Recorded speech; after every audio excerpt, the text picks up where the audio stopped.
So, my oldest son, Matthew, and Zachary, there's about 13 and a half years between them, but they were best friends.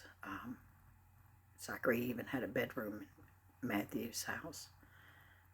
They had a business together. They did everything together. So after I left Matthew's house that night, he didn't get out of bed for days. Actually, up until September 10th, the day of Zachary's service. And he just laid in there in the dark, and each time his wife would go in to check on him, only thing he would say is, "Please check on my mom." I don't know how I got through that week or made arrangements, except my sister Kathy. I couldn't have got through it without her. Unfortunately, her son passed away 3 or 4 years ago, and so she knew everything I needed to do.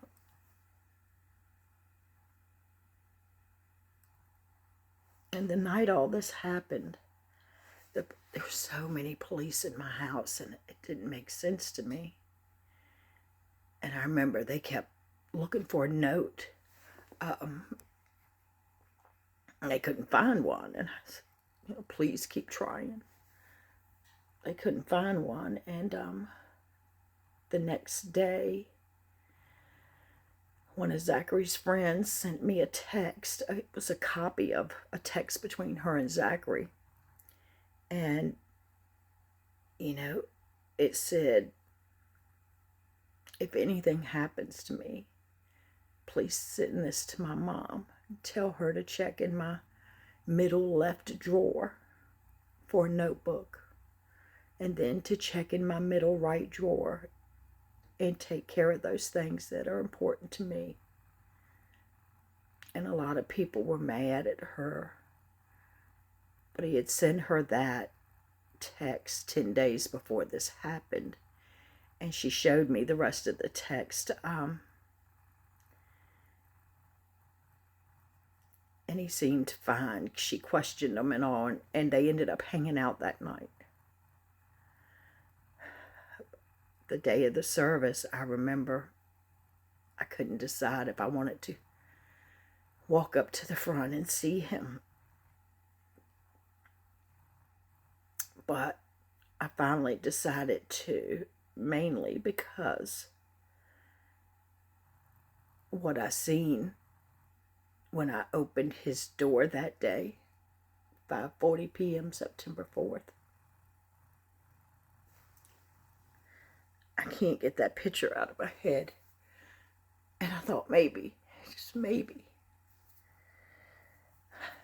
I'd be able to get that picture out of my head. By the way, I was married to Zachary's dad for 23 years, and we're divorced. He's a good man.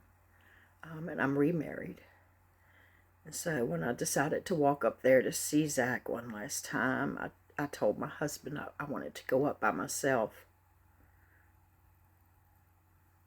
I don't remember a lot. Some days later, I know my niece Jessica told me that she heard a sound come out of me that she had never heard in her life. And she said, "I swear, when I looked up and saw you, I felt like I saw your soul leaving your body." I believe she did. A huge part of me died. I had a couple of things that I wanted read there at his service for him. I couldn't read it, but my best friend Diane, her daughter, Diane couldn't read them either because she was close to Zachary. She was there when he was born, but her daughter read them for me, so I'm going to read them for you. The first thing is called "Don't Judge My Son." Some people will judge my son because of the word, but you will never know my son by looking in from the outside. You've never heard his laughter or seen his incredible smile. And by the way, if you think this could never happen to you, then you're living in denial. It can happen in an instant as chance and circumstances collide. Then you'd be the one grieving a son or daughter while being judged for the way they died. No family, not even yours, is immune to this heartbreak or this pain. Yeah, I once walked in your shoes while I avoided those struggling in the rain. So listen to me closely, and when you hear me tell my story, please offer me more than just a distant stare. And I'll pray that the fate which I now suffer isn't one that one day we share. And then she read a letter for me. Dear Zachary, my baby boy, my heart, my life, my entire being was lost when I opened your door for the last time. I just can't wrap my head around this. I can't make it make sense. It's wrong, just wrong. I want to tell God that he made a huge mistake. You're mine. And I want you back now, right now, because I can't do this without you, Zachary. I don't even want to try. My head knows that God's not going to give you back to me, but still what little bit of a heart that I have left keeps begging him to. All I do is cry. It's just too hard, and this pain is no joke. After losing your nanny the way I did, I thought nothing could ever hurt me again. I guess this is God's way of showing me I was wrong. And maybe I deserve this pain, but not your daddy and not your brother. I look at your brother who fell into my arms begging me to tell him it wasn't true. The same brother that hasn't been able to get out of bed since he got the news. And I want to be there for him, but I can't even do that. Baby boy, I'm so angry because you couldn't see what I saw in you. Why couldn't you just see that it wasn't all that? Why couldn't you see yourself through my eyes? You know, I heard someone say, well, God must have needed another angel. And I swear to you, I flipped around like the exorcist and I screamed to the top of my lungs. Good. Tell him you don't care if he takes your angel and to give me mine back. Dear God, I've paid my dues. I'm sorry, but I don't know who the hell you think I am. I've climbed all the mountains that you keep putting in front of me, all of them without question. And you know you've put some pretty big mountains in front of me, but I didn't complain. I just trusted you. But not this time, not this mountain, God. I can't. I just can't. You took my baby boy. Mine and Tim's baby that we wanted so bad and loved so deeply. But God, when you took him, you forgot me. You forgot me, God. You only left tiny broken pieces of me here. Please, God.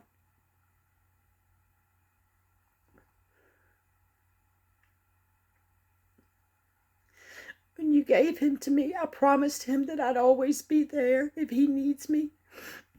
But now I can't keep that promise. I swear I'll never ask for another thing as long as I live. Please either give him back to me, to his daddy and his brother, or have just a little bit of mercy and come get me too. Zachary, my beautiful baby boy, I'm so sorry I didn't save you. I'm sorry I let you down. I'm so sorry. I just want to hold you again and see your incredible smile. Please, God. Please, Zachary. I know I don't deserve it. But please, please try to forgive me. And please believe me when I say I love you with every breath I take.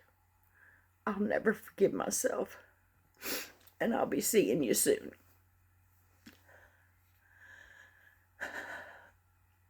After the service, all of Zachary's friends came back to my house. And I swear to you, my living room, my kitchen, my dining room, and the other little den or whatever, I call it Zach's room now because I've got it all set up for him, was standing room only of his friends. And I just kept looking around thinking, did he know? Did he know? Did he know all these people loved him? And they were all telling stories. And so many things I didn't know about my son. Like, they said that when they'd go out clubbing, if you wanted to talk to Zachary, you had to go out on the dance floor and dance beside him, because that's where he was all night, on the dance floor. I never knew he liked to dance. And one thing that melted me and broke me. The name of Zachary's business was Salamander Landscaping. Years ago, he made a face, and one of his young friends said, "You look like a salamander." So the nickname stuck, and Zachary loved it.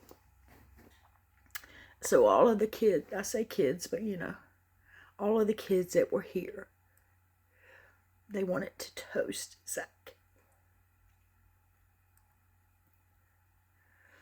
And all of them raised their beer or their cup or whatever. And they said, "Here's to Salamander."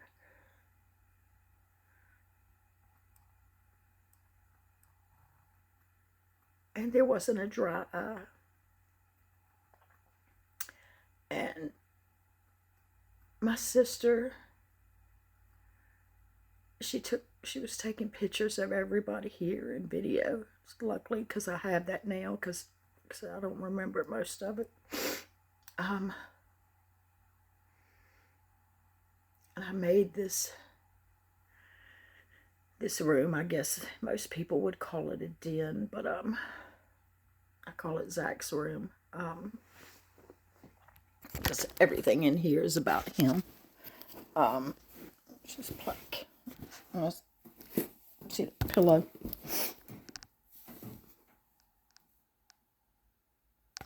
It's a pillow I made for him.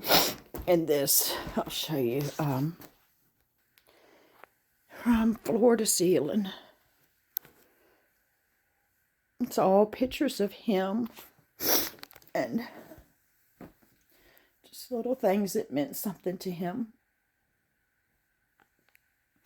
And my niece, she really kind of took control and set it all up, food and all that. And she put out these rocks, and everybody signed a rock, but put a message on it. And I tell you, there's some points it gets me through, because I've had some really dark moments, if you know what I mean. And I sit and read those messages. So I wonder, did he know how he affected so many lives? And I'll tell you, about 2 months after all of this, this boy reached out to me, and he wanted to come over because he had just found out about what had happened to Zachy.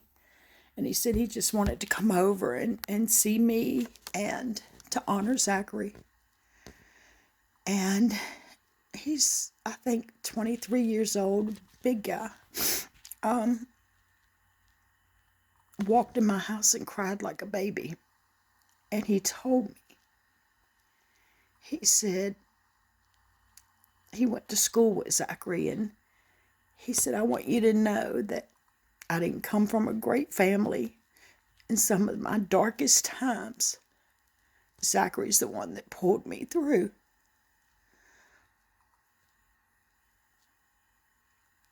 And I know it's wrong.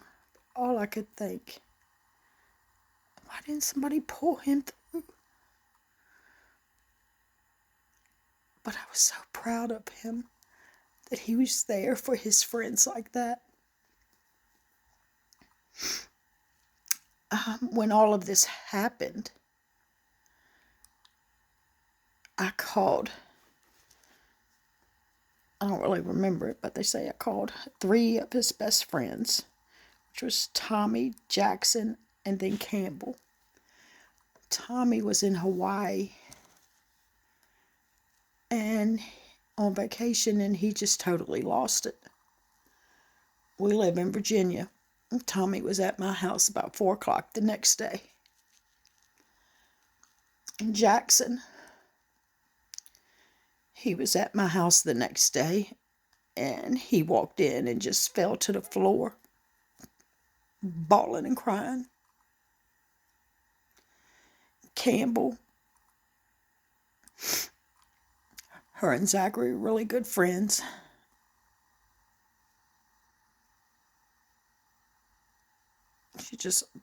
All of them. And I just don't think he had any idea how much he touched people. And the night of his service, when they all came back here, I asked them all, I said, one thing I want to ask of you. I gave them all my number, my cell number, and I said, if you wouldn't mind now and again, just drop me a text about your milestones in life. Graduating college or getting engaged, married, having a baby, because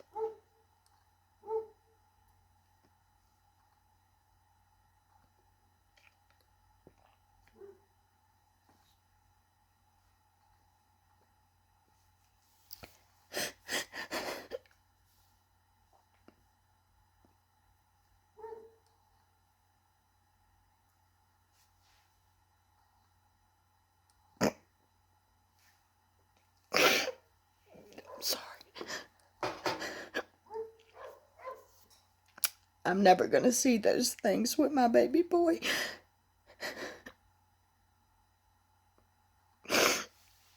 And I know they're young and, they have lives of their own. But several of them have been texting me, just keeping in contact.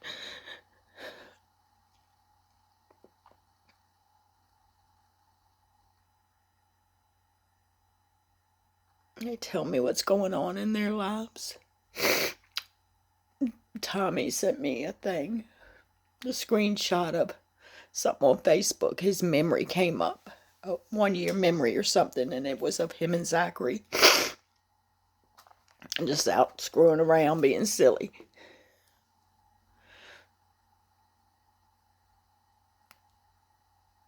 And like I tell them, I want to hear all your stories and see your pictures and videos. I may cry. I will cry through all of it, but it's okay. Please keep sending it.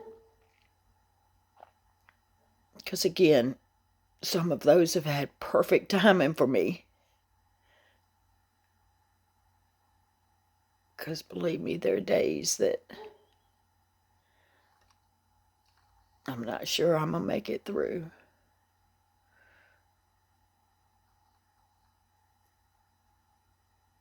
"22 years, 8 months, and 18 days. Let me see if I can find it on this computer. I'll read you this one. Like I said, writing is my therapy.